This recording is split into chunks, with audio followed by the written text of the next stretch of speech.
صلی اللہ علی محمد صلی اللہ علیہ وسلم۔ اعوذ باللہ من الشیطان الرجیم، بسم اللہ الرحمن الرحیم، والصلاة والسلام علی رسولہ الکریم۔ بخاری شریف کتاب الجماع والامامہ، لمبی کتاب ہے، یہ لمبا باب ہے جو ہم پڑھ رہے ہیں۔ آج اس کا جو ضمنی باب ہم پڑھیں گے، اس کا عنوان ہے یقوم عن یمین الامام، کہ کھڑا ہو امام کے دائیں جانب، بحذاء سواء، جبکہ دونوں اس کے ساتھ برابر کھڑا ہو امام کے، ذا کان اثنین، جبکہ وہ دو ہوں۔ یعنی اگر امام اور مقتدی دو ہی افراد ہیں تو مقتدی کو امام کی دائیں جانب اس کے برابر کھڑا ہونا چاہیے۔ اس میں جو حدیث ہم پڑھیں گے حدیث نمبر 665 ہے۔ یہ حدیث ہم پہلے پڑھ چکے ہیں ایک اور باب کے تحت، اور یہاں اس باب کے تحت آئی ہے کہ اگر دو ہی نمازی ہیں تو پھر امام اور مقتدی کی پوزیشن کیا ہوگی، کیا مقتدی امام کے پیچھے کھڑا ہوگا یا بائیں جانب یا دائیں جانب۔ تو یہ حدیث جو ہے حضرت عبداللہ بن عباس رضی اللہ تعالیٰ عنہ سے روایت ہے، عن ابن عباس قال، حضرت ابن عباس رضی اللہ تعالیٰ عنہ فرماتے ہیں، بت فی بیت خالتی میمونۃ، میں اپنی خالہ میمونہ کی طرف ایک رات میں نے وہاں گزاری، ایک رات میں وہاں رہا۔ فصلی رسول اللہ صلی اللہ علیہ وسلم عشاء، تو نبی کریم صلی اللہ علیہ وسلم نے عشاء کی نماز پڑھی۔ ثم جاء فصلی 4 رکعات، پھر آپ صلی اللہ علیہ وسلم عشاء کی نماز پڑھانے کے بعد گھر آئے اور آپ نے 4 رکعتیں پڑھیں، یعنی اس میں 2 سنت اور 2 نفل یہاں پہ مراد ہیں۔ ثم نام، پھر آپ صلی اللہ علیہ وسلم سو گئے۔ ثم قام، پھر آپ اٹھے اور آپ نے قیام فرمایا، یعنی پھر آپ دوبارہ اٹھ کے آپ نے نماز پڑھی۔ فجعت فقمت عن یسارہ، پھر میں بھی آیا، یعنی آپ سو رہے تھے حضرت عبداللہ بن عباس رضی اللہ تعالیٰ عنہ بھی، تو کہتے ہیں کہ میں بھی آیا اور آپ کے بائیں جانب کھڑا ہو گیا۔ فجعلنی عن یمینہ، تو آپ صلی اللہ علیہ وسلم نے مجھے پکڑ کر دائیں جانب کر دیا۔ فصلی 5 رکعات، پھر آپ نے 5 رکعتیں پڑھیں۔ ثم صلی رکعتین، پھر آپ نے 2 رکعتیں پڑھیں۔ ثم نام، پھر آپ دوبارہ سو گئے۔ حتی سمعت غطیتہ او قال خطیتہ، یہاں تک کہ میں نے آپ کے خراٹے سنے۔ اب خراٹوں کے لیے انہوں نے غطیتہ کا لفظ استعمال کیا یا خطیتہ کا۔ یہ جو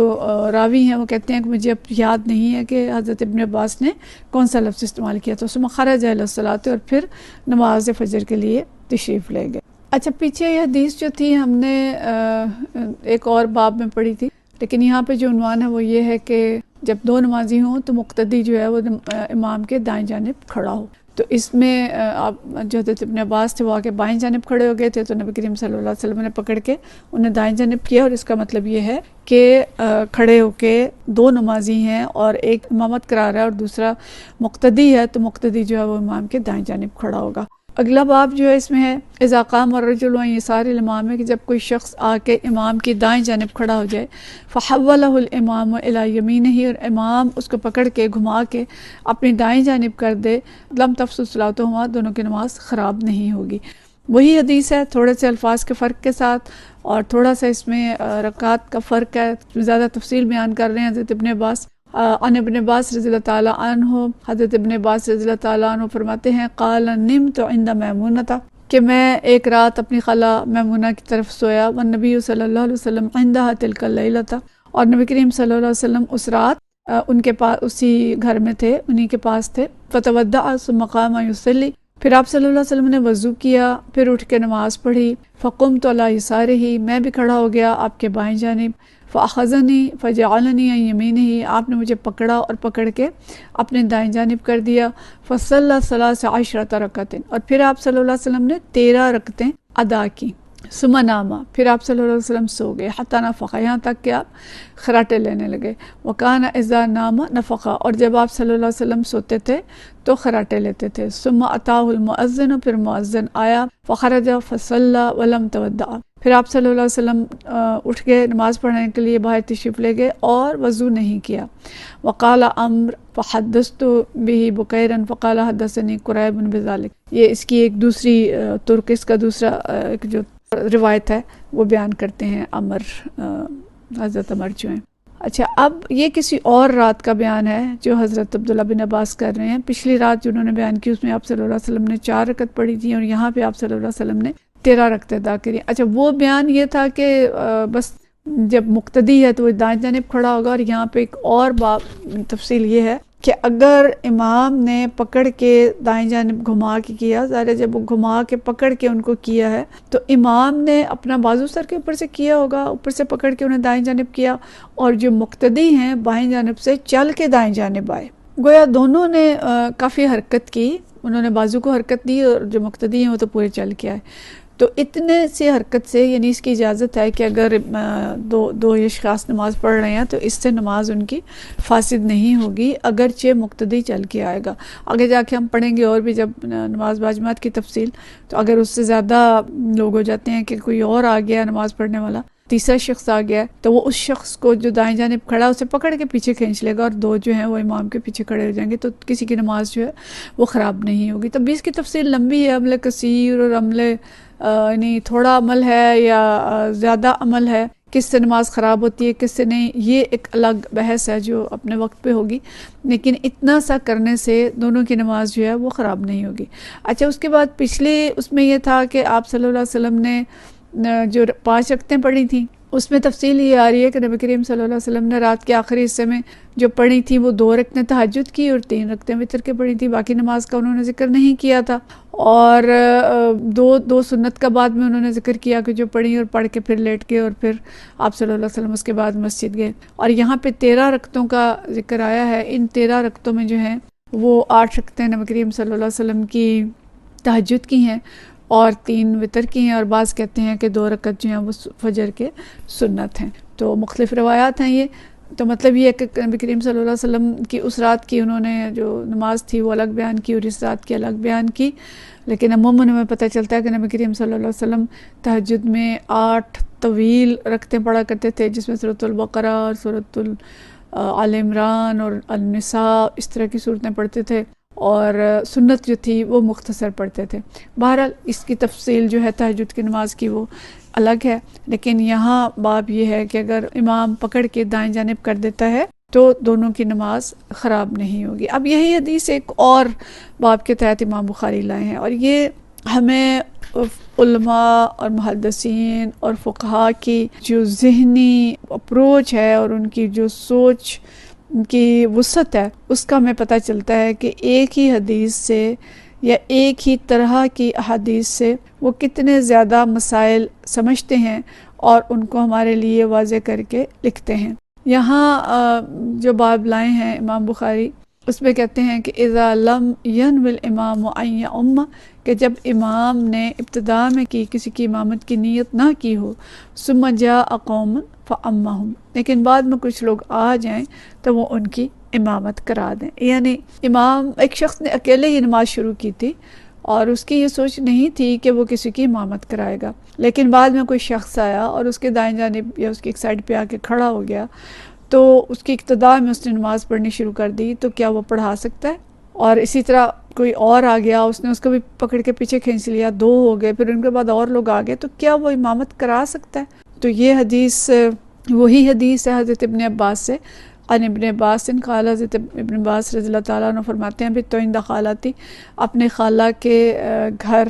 میں ایک رات کو سویا، فقام النبی صلی اللہ علیہ وسلم، نبی کریم صلی اللہ علیہ وسلم نے قیام فرمایا، یصلی من اللیل، کہ رات کی جو نماز تھی اس میں قیام فرمایا، فقمت، میں بھی کھڑا ہو گیا، اصلی معہ، آپ صلی اللہ علیہ وسلم کے ساتھ نماز پڑھنے کے لیے، فقمت عن یسارہ، میں آپ صلی اللہ علیہ وسلم کے بائیں جانب کھڑا ہو گیا، فاخذ برأسی، یہاں پہ تھوڑا سا فرق ہے، کہتے ہیں میرے بالوں سے مجھے پکڑا،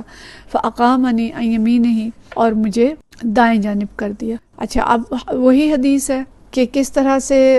کھڑے ہوئے اور پڑھائی اور پکڑ کے کو دائیں جانب کر دیا۔ تو یہاں سے امام بخاری یہ کہتے ہیں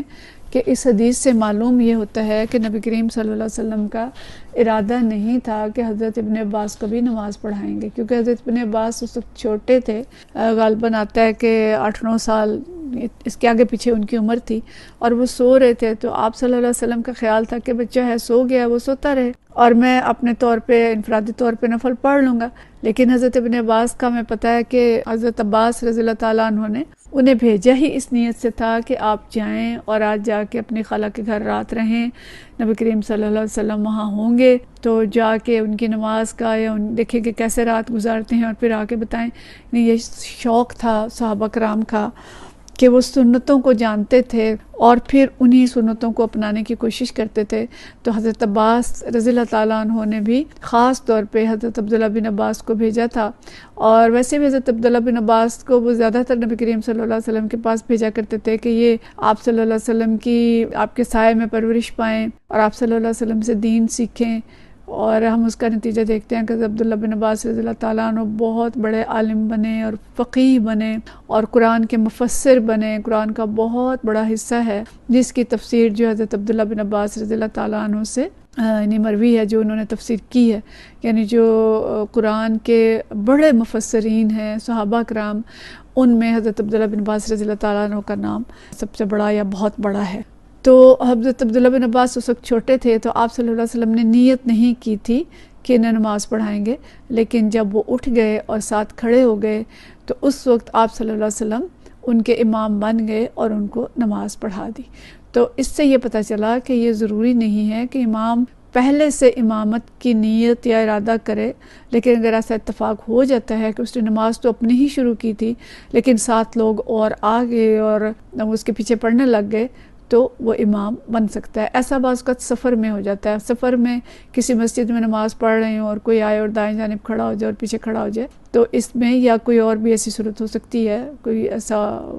جیسے کوئی رات کی نماز ہی باپ پڑھ رہا ہے، بیٹا کے ساتھ کھڑا ہو گیا، تو ایسی صورت میں نیت ضروری نہیں ہے اور نماز امام جو ہے وہ اس کے بغیر بھی کرا سکتا ہے۔ گویا نیت کر لی انہوں نے، نماز کے دوران کر لی، تو نماز کے دوران بھی نیت ہو سکتی ہے۔ اس طرح نیت کوئی ایسی چیز ایسا نہیں ہے کہ ضرور امام نے پہلے ہی کرنی ہو۔ اسی طرح نماز پڑھتے ہوئے بعض کا ہو جاتا ہے کہ ہم نے نیت کرتے ہیں، ہمارے ہاں بول کے نیت کرنے کا ایک ہے نا ٹرینڈ، تو حالانکہ بول کے نیت کرنا ضروری نہیں ہے، دل میں سوچنا ضروری ہوتا ہے۔ بول کے بعض کا غلط منہ سے نکل جاتا ہے کہ نماز اثر پڑھ رہے ہوتے ہیں تو بول دیتے ہیں ظہر، تو دل میں نیت کر رہے ہیں کہ نہیں اثر پڑھ رہے ہیں، تو نماز جو ہے وہ درست ہو جائے گی۔ تو دیکھیں ایک ہی حدیث ہم نے 3 مختلف ابواب میں پڑھی۔ پہلا باب یہ تھا کہ اگر کوئی شخص بائیں جانب کھڑا ہو گیا امام کے تو اس کو دائیں جانب کھڑا ہونا چاہیے، اور دوسرا یہ کہ اگر ایک نے پکڑ کے دوسرے کو بائیں جانب کر دیا تو عمل کثیر اگرچہ ہوتا ہے لیکن ان کی نماز فاسد نہیں ہوگی، اور تیسرا یہ کہ اگر امام نے نیت نہیں کی تو بھی وہ بعد میں نیت کر کے نماز پڑھا سکتا ہے، اور امام اور مقتدی دونوں کی نماز جو ہے وہ ہو جائے گی۔ وآخر دعوانا ان الحمدللہ رب العالمین۔